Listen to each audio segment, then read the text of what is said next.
श्री सरस्वती मामवतु श्री सरस्वती कामकोटिपीठनिवासिनी मामवतु श्री सरस्वती कामकोटिपीठनिवासिनी मामवतु श्री सरस्वती कोमलकर सरोजनृत वीणा कोमलकर सरोजनृत वीणा सीमातीत वरवादिभूषण सीमातीत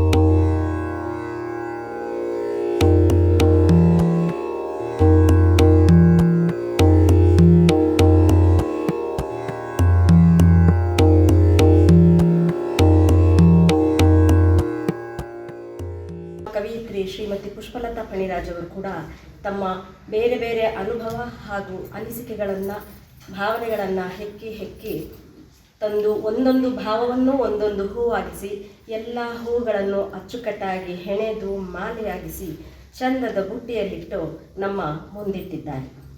ಹೂವಿನ ಕಣ್ಸೆಳೆಯುವ ಸೌಂದರ್ಯ, ಮನಸೂರೆಗೊಳ್ಳುವ ಪುಷ್ಪರಾಶಿಯ ಘಮ ಎರಡನ್ನೂ ಆಸ್ವಾದಿಸಲು ಆಗಮಿಸಿರುವ ಎಲ್ಲ ಹೂ ಮನಸ್ಸಿನ ಕನ್ನಡಾಭಿಮಾನಿಗಳಿಗೆ ಮತ್ತು ಸಾಹಿತ್ಯ ಪ್ರೇಮಿಗಳಿಗೆ ಗೌರವಪೂರ್ವಕವಾಗಿ ನಮಿಸುತ್ತಾ ಎಲ್ಲರಿಗೂ ಈ ಭವ್ಯ ಕಾರ್ಯಕ್ರಮಕ್ಕೆ ಸ್ವಾಗತವನ್ನು ಬಯಸುತ್ತೇನೆ.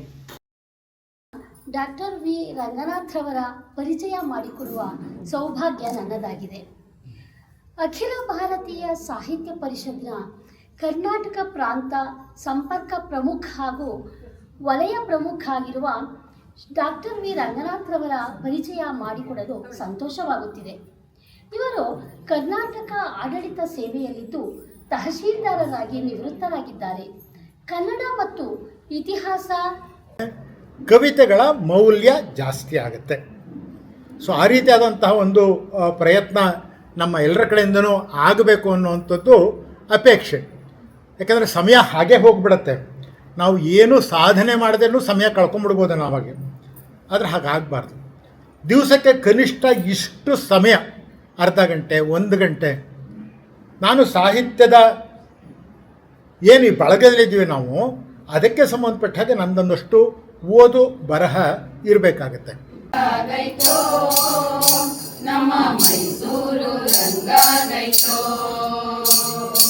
ಮೈಸೂರು ರಂಗಾಗೈತೋ, ನಮ್ಮ ಮೈಸೂರು ರಂಗಾಗೈತೋ. ಹಾದಿ ಬೀದಿ ಬೆಟ್ಟ ಬಯಲು, ಹಾದಿ ಬೀದಿ ಬೆಟ್ಟ ಬಯಲು, ಮಿಂಚಿ ಮಿಂಚಿ ಮಿಂಚಿ ಮೈಸೂರು ರಂಗಾಗೈತೋ, ನಮ್ಮ ಮೈಸೂರು ರಂಗಾಗೈತೋ. ಚಾಮುಂಡಿತಾಯಿಯ ದಯೆಯೋ. ದಕ್ಷಿಣ ದೈವಗಳ ಕಲಾತ್ಮಕ ಚಿತ್ರಣಗಳನ್ನು ರಚಿಸಿದ್ದು ಅವು ಪ್ರದರ್ಶನಗೊಳ್ಳುವಂತಾಗಿವೆ. ಶಿಕ್ಷಣದ ಮೇಲಿನ ಅಪಾರ ಆಸಕ್ತಿಯಿಂದ ಅವರು ಮೈಸೂರು ಗ್ರಾಮೀಣ ಭಾಗದ ಸರ್ಕಾರಿ ಶಾಲೆಗಳ ಮಕ್ಕಳಿಗೆ ಸ್ವಯಂ ಪ್ರೇರಿತರಾಗಿ ಚಿತ್ರಕಲೆ, ಯೋಗ, ಸ್ಪೋಕನ್ ಇಂಗ್ಲಿಷ್ ಮತ್ತು ನೃತ್ಯವನ್ನು ಬೋಧಿಸುತ್ತಿದ್ದಾರೆ. ಕಳೆದ 16 ವರ್ಷಗಳಿಂದ ಹಿರಿಯ ಕಲಾವಿದರಾದ ಶ್ರೀ ಎಲ್ ಶಿವಲಿಂಗಪ್ಪ ಅವರು ಸ್ಥಾಪಿಸಿದ ಮೈಸೂರು ಆರ್ಟ್ಸ್ ಗ್ಯಾಲರಿಯ ಕಾರ್ಯದರ್ಶಿಯಾಗಿ ಸೇವೆ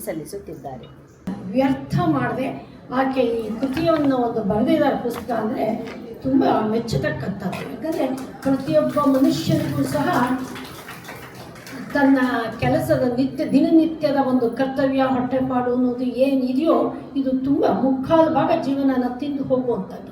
ಅಂಥದ್ರಲ್ಲಿ ಹಾಗಂತ ಅವ್ರಿಗೇನು ಕೆಲಸ ಇಲ್ಲದೆ ಇರಬಹುದು ಅನ್ನೋ ಲಘುವಾದ ಮಾತುಗಳನ್ನು ನಾವು ಇಲ್ಲಿ ಆಡುವಂತಿಲ್ಲ.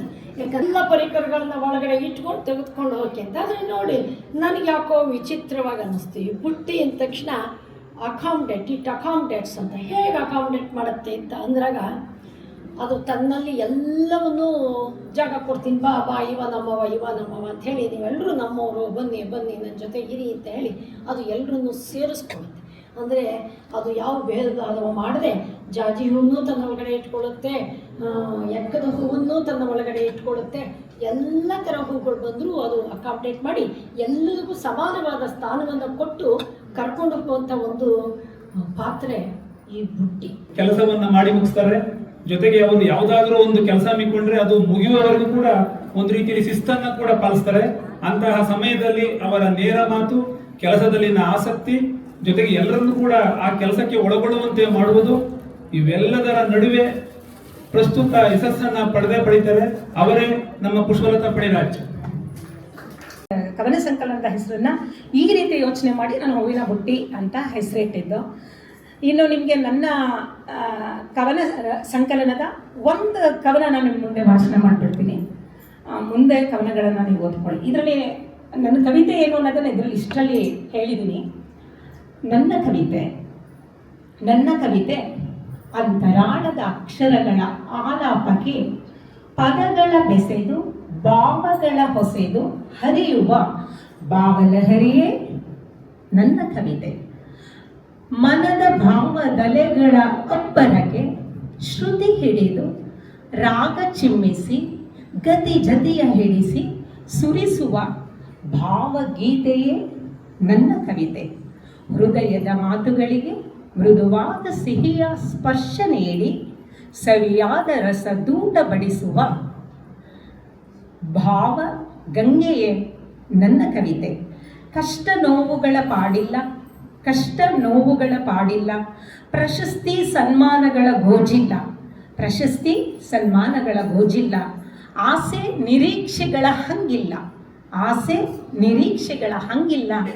ನನ್ನದೇ ಭಾವಯಾನದ ಸೇತು ನನ್ನ ಕವಿತೆ. ನಮ್ಮ ಮನಸ್ಸನ್ನು ಅರಳಿಸುತ್ತಂತೆ. ಸಜ್ಜನರ ಸಂಘ ಕಥೆ ಕಿಮ್ನ ಕರೋತಿ ಪುಂಸ, ಏನೇನೆಲ್ಲ ಕೊಡಲ್ಲ ಹೇಳಿ ಅಂತ ಹೇಳ್ತಾರೆ. ಬಹುಶಃ ನನಗೆ ಈ ಸಜ್ಜನರ ಸಂಘ ಒಡನಾಟಗಳೇ ಇಂತಹ ದಿಗ್ಗಜರ ಸರಿಸಮನಾಗಿ ಕುಳಿತುಕೊಳ್ಳುವಂತಹ ಒಂದು ಅರ್ಹತೆಯನ್ನು ತಂದುಕೊಡ್ತು ಅಂತ ಭಾವಿಸ್ತೀನಿ. ದನಿಯಾದರೆ ಸಾಲದು ಶ್ರುತಿ ಲಯ ರಾಗಗಳ ಬೆಸುಗೆ ಆಗಬೇಕು ಇಂಪಾದ ಗಾನಕ್ಕೆ. ಬಂಧವಿದ್ದರೆ ಸಾಲದು ಪ್ರೀತಿ ಪ್ರೇಮದ ಹೊಸಗೆ ಆಗಬೇಕು ಸುಖಿ ದಾಂಪತ್ಯಕ್ಕೆ. ಜನನಿ ಜನ್ಮಭೂಮಿ, ಜನನಿ ಜನ್ಮಭೂಮಿ, ಓ ಜನನಿ ಜನ್ಮಭೂಮಿ. ಭಾರತಿ ನಿನ್ನಯ ಅಡಿಗಳಿಗೆ ಕೊಡಮಡುವೆ ನಾ ಅಡಿಗಳಿಗೆ. ಭಾರತಿ ನಿನ್ನಯ ಅಡಿಗಳಿಗೆ ಕೊಡಮಡುವೆ ನಾ ಅಡಿಗಳಿಗೆ. ಜನನಿ ಜನ್ಮಭೂಮಿ, ಓ ಜನನಿ ಜನ್ಮಭೂಮಿ. ನೀರೆ ಹಿಮಾಚಲ ಕಾಲಡಿ ಕಡಲು, ಬಂಗಾರದ ನಿಧಿ ತುಂಬಿದ ಒಡಲು.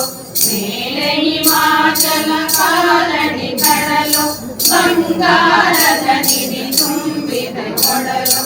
ಶ್ರೀಗಂಧದ ಸೌಗಂಧವು ತುಂಬ, ಶ್ರೀಗಂಧದ ಸೌಗಂಧವು ತುಂಬ.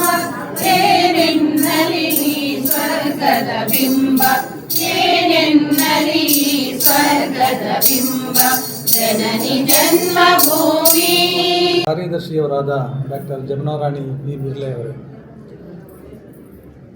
ಹೂವಿನ ಬುಟ್ಟಿಯ ಲೋಕಾರ್ಪಣೆಯಲ್ಲಿ ಕೇಂದ್ರ ಬಿಂದು ಶ್ರೀಮತಿ ಪುಷ್ಪಲತಾ ಪಣಿರಾಜ್ ಅವರೇ,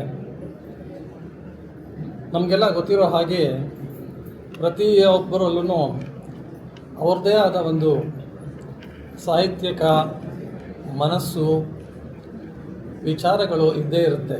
ಎಷ್ಟೋ ಸಂದರ್ಭಗಳಲ್ಲಿ ಒಂದು ಕವನವನ್ನು, ಒಂದು ಕವಿತೆಯನ್ನು ಅಥವಾ ಒಂದು ಕಥೆಯನ್ನು ಓದಿದಾಗ ಹೌದು, ನಾನು ಪ್ರಯತ್ನ ಪಟ್ಟಿದ್ದರೆ ಇದು ನನ್ನ ಆಲೋಚನೆಗಳ ಹಾಗೆ ಇದೆಯಲ್ಲ, ನಾನು ಪ್ರಯತ್ನ ಪಟ್ಟಿದ್ದರೆ ಬರೀಬಹುದಾಗಿತ್ತು ಏನೋ, ಇದು ನಾನು ಯೋಚನೆ ಮಾಡೋ ರೀತಿಯಲ್ಲೇ ಇದೆಯಲ್ಲ ಅಂತ ನಮಗೆ ಅನಿಸೋದುಂಟು.